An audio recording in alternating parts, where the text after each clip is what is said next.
Good morning once again. Thank you for still watching Morning at NTV. I'm Priva Elibaz Nuwamanya. Now, as Uganda heads towards the 2026 general elections, concerns are still mounting over the safety and security of the candidates that have further been intensified by the steady erosion of electoral oversight mechanisms. And with campaigns and manifesto launches now on day 4, today's discussion is going to be focusing on the integrity of Uganda's electoral process and also to explore the role of ideology in shaping the country's political democracy. Helping me understand this conversation better and also to unpack it for you, the viewer, is Ivan Kyeyune, a candidate, Nakasongola, Member of Parliament, and that is under the NUP ticket. Thank you for joining us. Good morning. And next to him is Opio Lo Amanu, the spokesperson of the Democratic Party. Thank you for joining us. Yeah, thank you very much. And seated next to him is Harold Kaija, the Deputy Secretary General of the PFF. Thank you for joining us. Good morning, dear. And at my extreme left to the very end is Dr. Robert Ojambo, a senior lecturer and the head of Department History and Heritage at Kyambogo University. Thank you for joining us, Professor. Good morning, viewers. Now, yesterday we saw Kyeyune campaign in Luka, a place that is tied to his 2020 arrest and also the violent protests. While this campaign has been largely peaceful, do you see Uganda's political landscape changing anytime soon, or are we going to have a very peaceful electoral season? Well, as far as every Ugandan is concerned, the state usually is the cause of violence in this period of electioning. We expect Kyeyune, our candidate, to be peaceful. Even when he's starting off the processes, he usually convenes meetings and appeals to all his supporters that please, let's abide with the law, be disciplined, let's respect all other road users, don't accept any kind of provocation, let's go speak to the people. These are Ugandans that we want to address, where we are going, avoid all sorts of indisciplines. When these people start off the journey, we meet many people along the way. True. With all sorts of excitement, very huge crowds. I was watching the spokesperson of police saying that he's going to impound all those vehicles that were breaking traffic laws. During campaigns, a candidate does not determine how excited or happy the fans will be. He cannot control. I am even 100% sure that Kyeyune cannot know what has transpired after he has passed through those centers or the huge crowds. Yes. Now, in the evening, maybe he can start reviewing what has happened. But police, after claiming that he's going to impound all vehicles of Kyeyune and the supporters of Kyeyune, I was very happy when the media was comparing with how processions of NRM are happening. Same things are happening. Blocking of roads, people dancing within roads, in the middle of the roads, processions happening, blockage of roads, causing all trafficking inconveniences. Yes. Now, when police says that they are going to start inconveniencing NOP or other political parties, not commenting about NRM, about how NRM is behaving, it is quite laughable. yes. We expect, so far we have moved 3 days, no cases of violence, no disruptions, but the more police is blocking candidates from reaching their intended venues, it is going to cause more havoc. Police is involving itself directly in all these processes, yet they know it is a campaign period. There is no way you can do away with processions when it is time for elections. We are all targeting big audiences. We are all intending to meet audiences and persuade them to vote for our ideologies. Yes. But police does not want Kyeyune or other political parties, the oppositions, to meet such crowds. That's why you see there are so many diversions. A person is supposed to go to a particular place. From where he is to that place is about 7 kilometers. Yes. He's diverted over 40 kilometers to reach the event.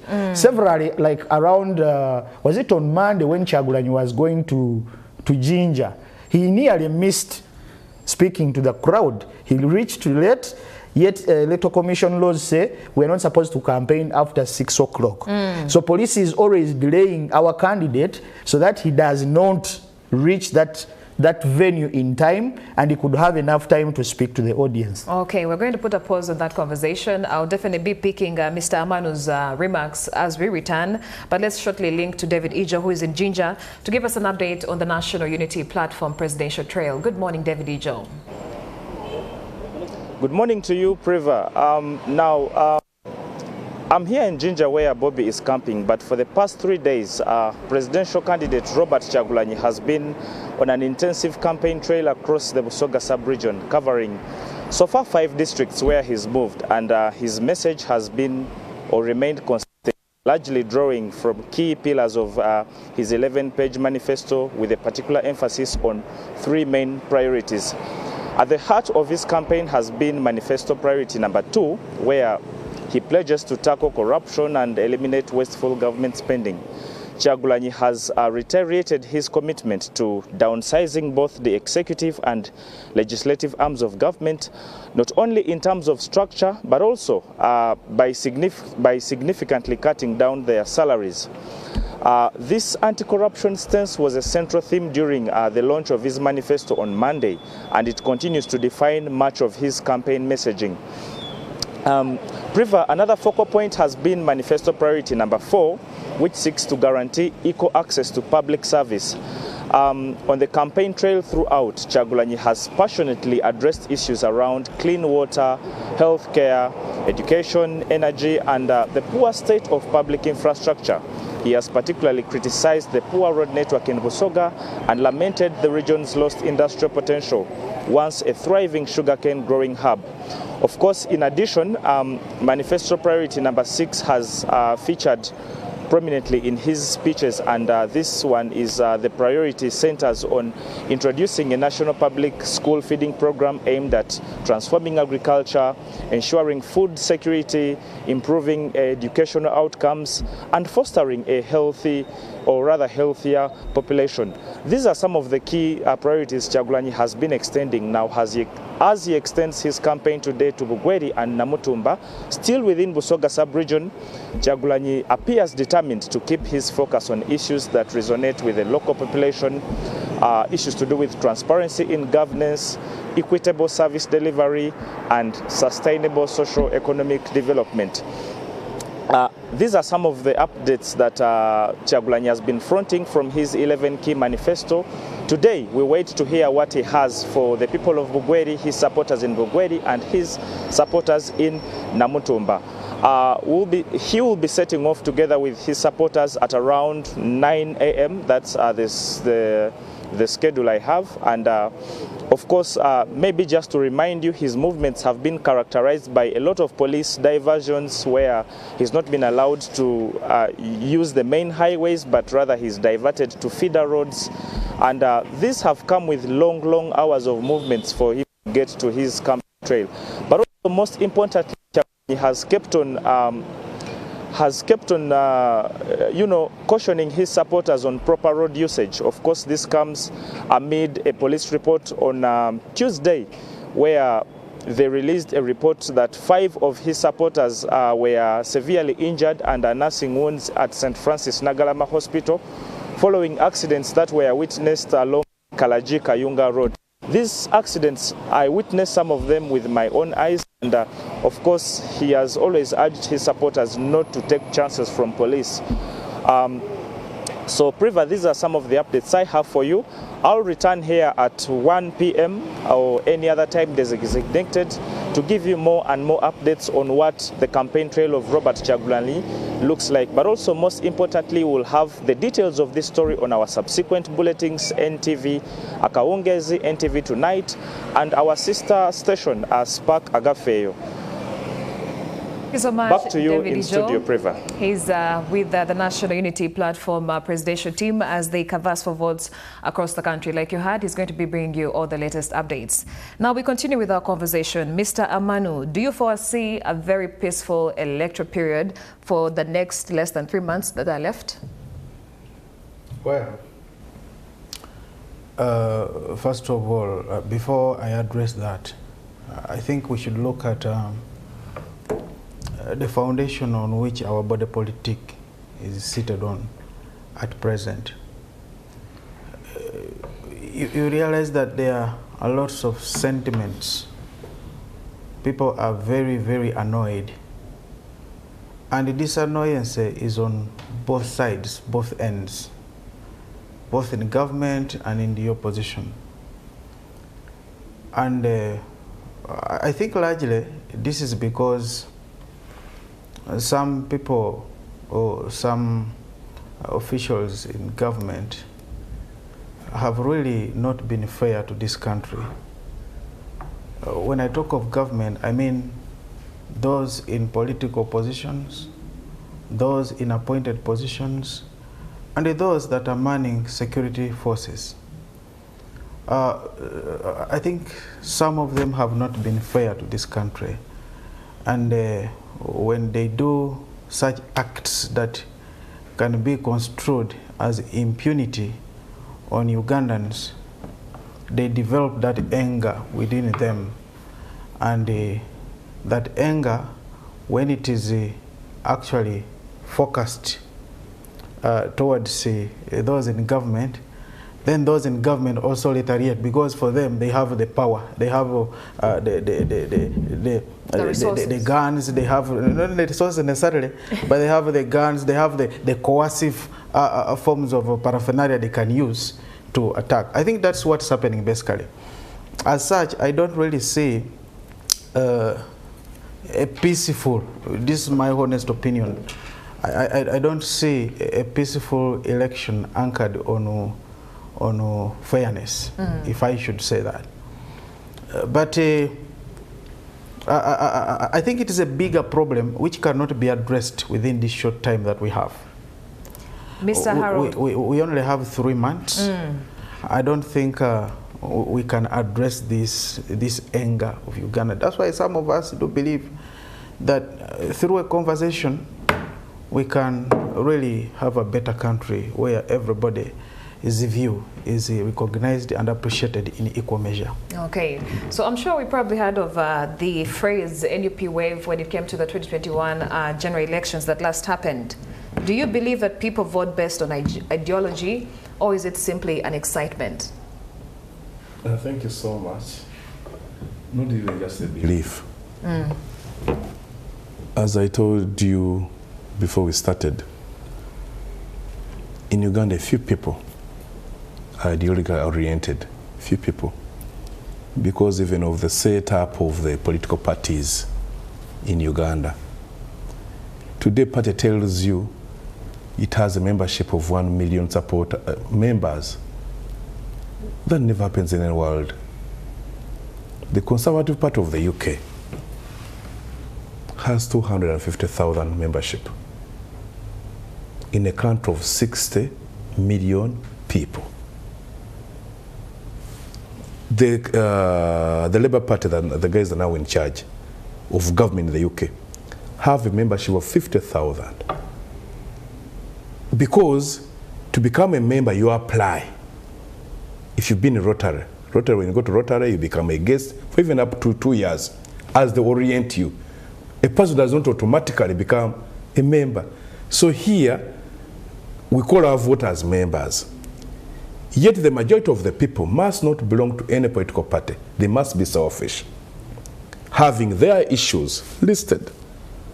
They say, and they would listen. Here they even tell you, I don't go to such and such a rally.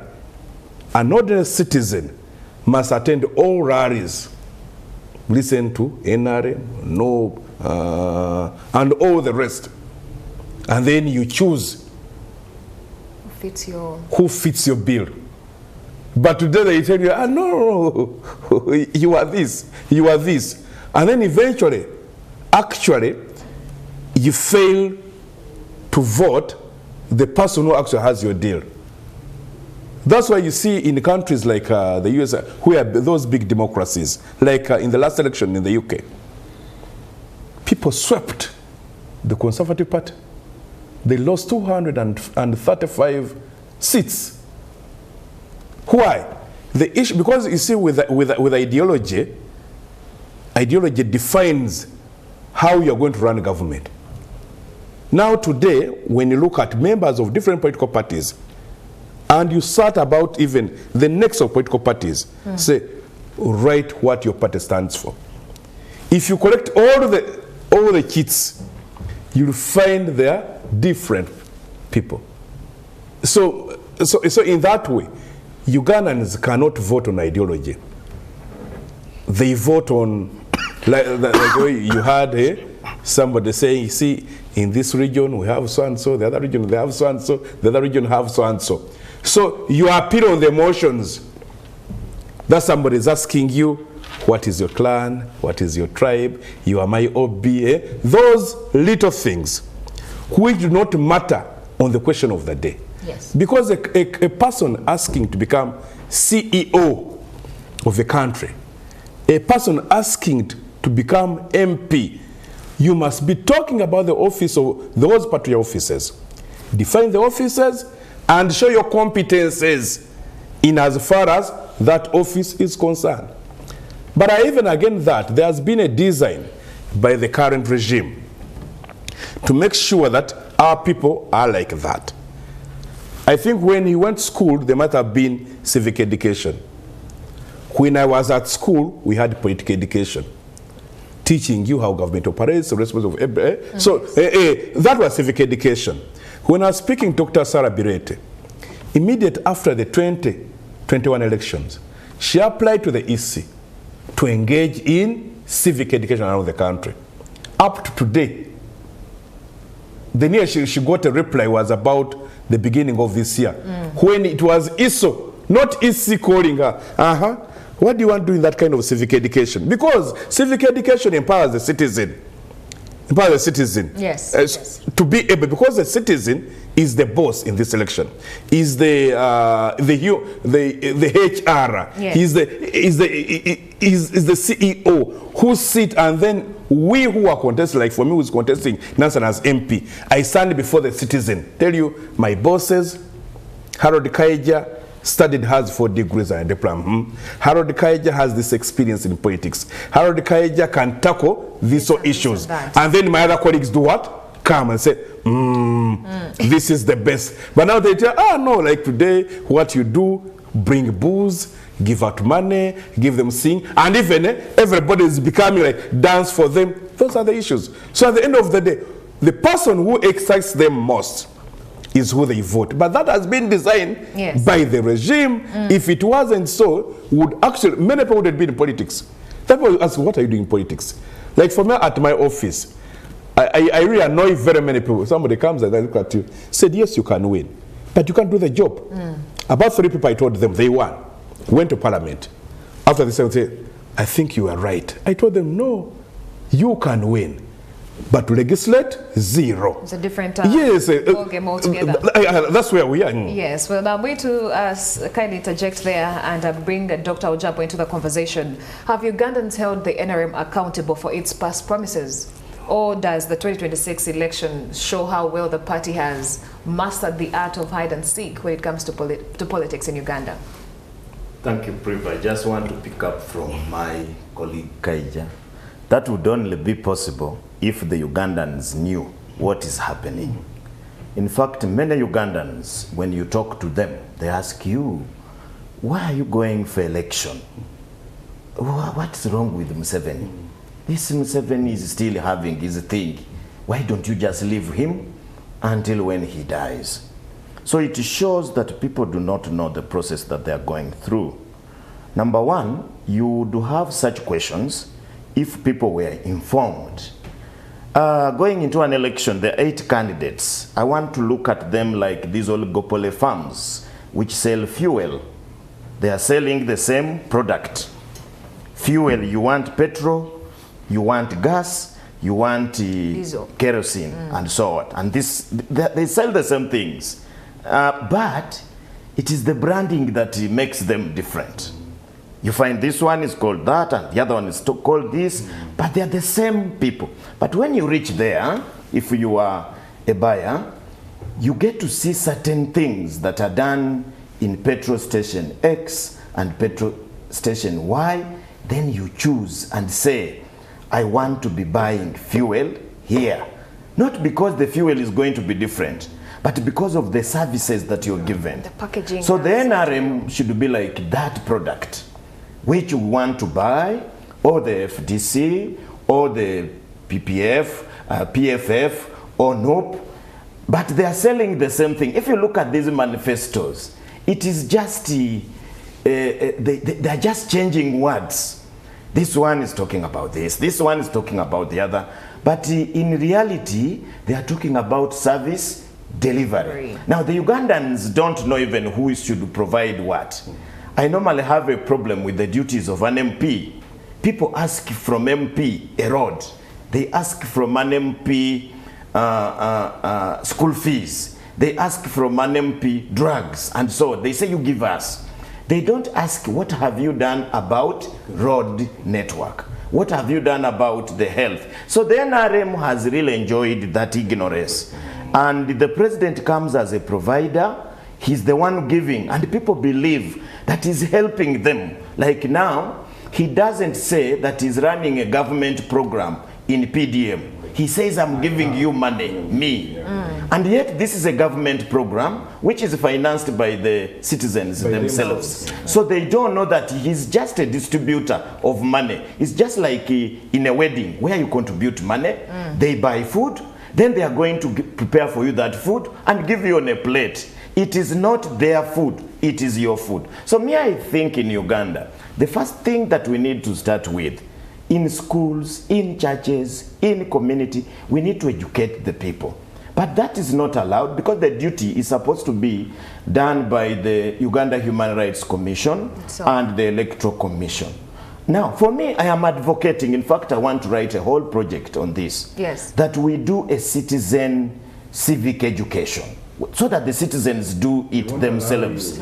No, you don't. Let me tell you, my friends, not everything that happens in the world, they have first to allow you. There are certain things that you must force yourself there. Yoweri Museveni did not become a president because people allowed him. He forced himself onto the people. Mr. Manu, do you agree that the people of Uganda don't know the power that is vested in them under the Article 1 of the Constitution?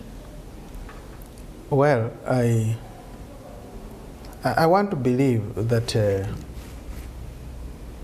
majority of Ugandans do not really appreciate, one, their responsibility in participating in determining who their leader should be. Reason being, the responsibility of Ugandans is basically to judge. They should first understand the role of the person they are sending to represent them in a particular office. After understanding the role of that person, then their responsibility should be, among others, to judge whether among the people who are coming to seek their mandate, there is one who is best suited to represent them better than the others. What is happening down there is the voters have been reduced to receivers. They are on the receiving end, and therefore whoever that comes with something in their hands, they give, and they abdicate on their cardinal responsibility of judging the ability and the capacity of the person to serve them. What happens after 5 years? They cry. They say, we did not know, we did not know, we did not know. But I think this is a situation that has been created deliberately to reduce our people to just being, at the receiving end, and then the politicians at the giving end on the other side. It is deliberate to anchor and protect some few who have accumulated, who have amassed a lot of wealth, probably those that have been in government and those in government, because they have the money. Now, they are the ones that have what to give. These others do not have what to give. So I think we need, I agree with my colleagues, we need to do civic education. We need to give people. By the way, I can tell you, and I can give you an example. I am going to contest in Palisa County as a member of parliament. But when I tell you what's happening there, the people, you see, the security apparatuses, the infrastructure, I mean the structures of the security, in the district, they come up with, you know, some statements that can cause panic among the population. Why? Because the population is not informed. A statement like the RDC says, even if that one wins, we shall not announce him. But definitely it's clear and it's law that it's not the RDC that does announce. But the people, because they do not have that education, the civic competence to sieve and interpret and really, you know, drop what's they do not need. They take it as gospel truth. Yes. So that one communicates to the fact that we are lacking civic education in the populace. Mr. Ivan Kyeyune, yeah. Some people say that the NRM's use of state resources and institution gives it a very unfair edge. Do you think this advantage by the ruling party instead holds back Uganda's democratic growth and also fair competition in this period? Yeah, it is a fact. Remember, we cannot differentiate between President Museveni, the head of state now, and the candidate of the NRM. When he's officiating NRM functions or when he's campaigning as an NRM candidate, he comes with all his protocol.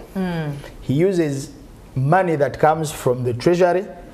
He comes with all government officials, the expenditure, supporting his all campaigns is about, someone taking advantage of the resources provided by government and coming to the population. When he's doing, for example, like how Doctor stated it, when he's doing PDM activities, he's supposed to act as a president of Uganda, and that such a project is done for the people of Uganda.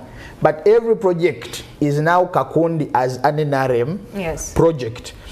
As we are looking at how other political parties are struggling with reaching the people, all throughout the 5 years, the NRM was traversing for campaigns, for support, going to all regions, meanwhile blocking all other candidates. All the other oppositions were not allowed, were not given chance. Even after nomination, Electoral Commission designs a schedule at which they will follow and gives less than 100 days. The particular candidate, the president, also competing with the others, who he has denied access to the Ugandans, is now blocking such candidates to reach to the people. When you compare the amount of money all these other candidates are using compared to his budget, it is actually very, very insane. A president per day, when he's going to, for example, when he went to Bukarasa, very deep there in Bulemez, near my constituency, he must have spent over 100 billions, bringing over 100 artists. It is quite interesting when the president comes and convinces Ugandans that he has transformed them into a middle income state. But when you look at the people coming to his crowds, to his rallies, they're barefoot, they're fighting for rice, fighting for t-shirts.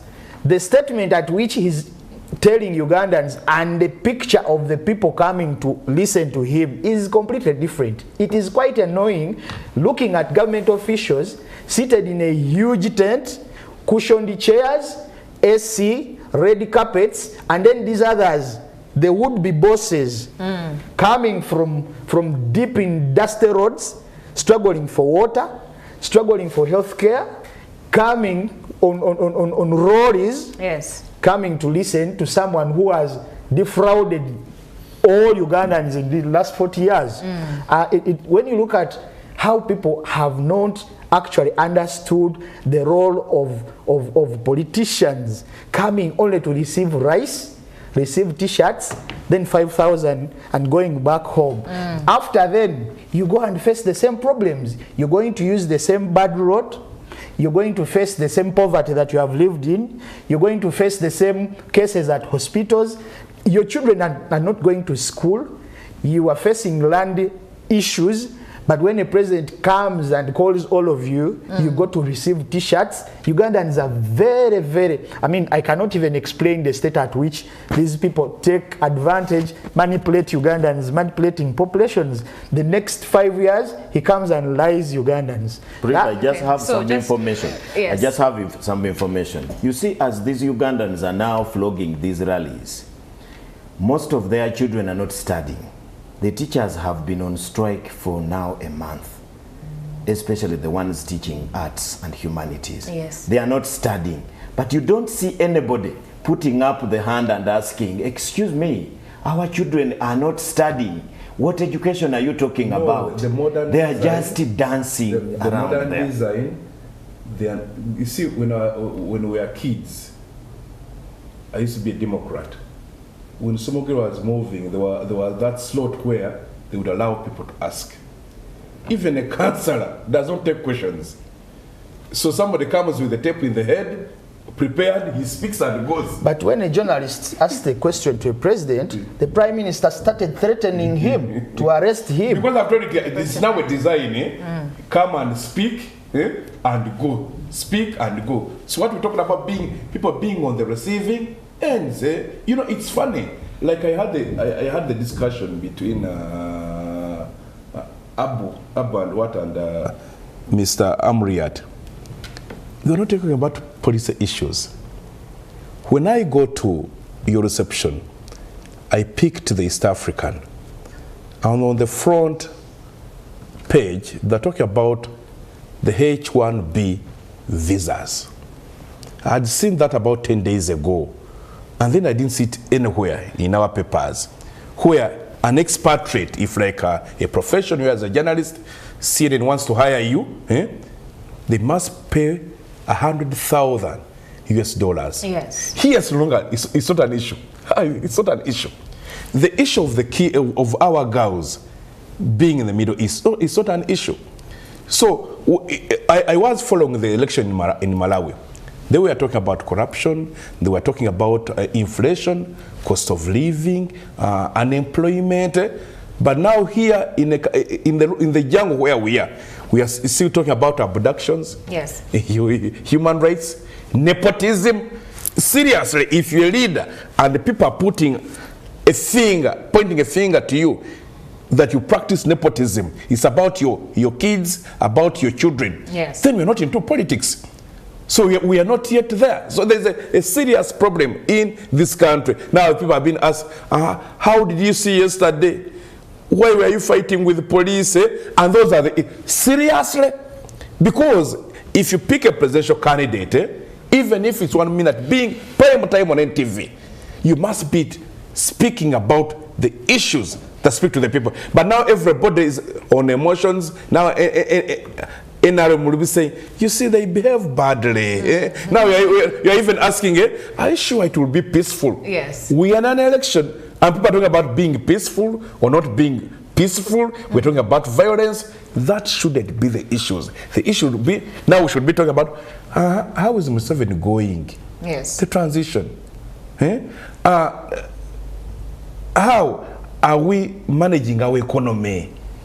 How are we going to deal with this bloat government expenditure? Yes. The bloat, the bloat government, because you cannot have a country of 40 million and you have 2 million elective positions. 3 million now. Yes. Now that means about 50 people, they have a politician. But a doctor in this country, one doctor, deals with 1,000. 25,000. As a nurse, yes. Yes. A A policeman, 700 Ugandans. When he's not there, there is a crime. A teacher. I just want to say something just about in our closing this remarks, in the interest of time, as we close. Yes, please. You asked them a question about peace or fairness and what. I think it is in the design of the DNA of Ugandans. Ugandans, whenever they have an advantage, they want to use it. I don't think if these people, these opposition people, took power, it would be different. Any different. Because I've seen it in football, I've seen it everywhere. When somebody has an advantage, they want to use it. And therefore you are blaming the police for nothing. The police are just on order. They are ordered to do those things and they cannot refuse. Yes. Look at Kenya. Kenya, during the time of election, they allow every candidate to traverse the country. You cannot again start telling them, don't travel with the vehicles. Well, it was because... In Kenya people travel... Yes, let him finish. People travel with their vehicles. And that's why you see, Kenya does very well in some issues than Uganda. Yes. I'm not saying so because I'm nearer there. Recently, we are in the World Athletics Champion. Yes. They were the second in the world. Overall. For us, we didn't win any medal. And people are blaming our runners. How are these runners selected? They must be close to somebody to take you to this. So at the end of the day, I think what we need to do, all of us, we need to see what is happening today and we see how we can do the opposite so that when we get into power. Yes. Look at, I was very happy to find you here. Look at what is happening already in Noop. Just 6 years. Noop is just 5th year. They're in their 5th year. But already people are complaining. How can you have a party and the people around you must be your friends, must be your relatives? Please, let's change this in all these parties. We shall be fine. Thank you so much, Dr. Robert Ojambo, a senior lecturer and head of Department History and Heritage at Chambogo University. Thank you so much for giving us your 2 cents. I wish we had more time because strengthening electoral integrity in Uganda is a conversation that pretty much needs a lot of time. But also joining me today in studio was Ivan Kyeyune, the candidate, Nakasongola Member of Parliament, is going to be coming through under the NUP ticket. And also in studio is Opio Lo Amanu, the spokesperson of the Democratic Party. I've also been in studio with Harold Kaija, the Deputy Secretary General of the PFF party. Thank you so much for making time this morning. We'll be returning.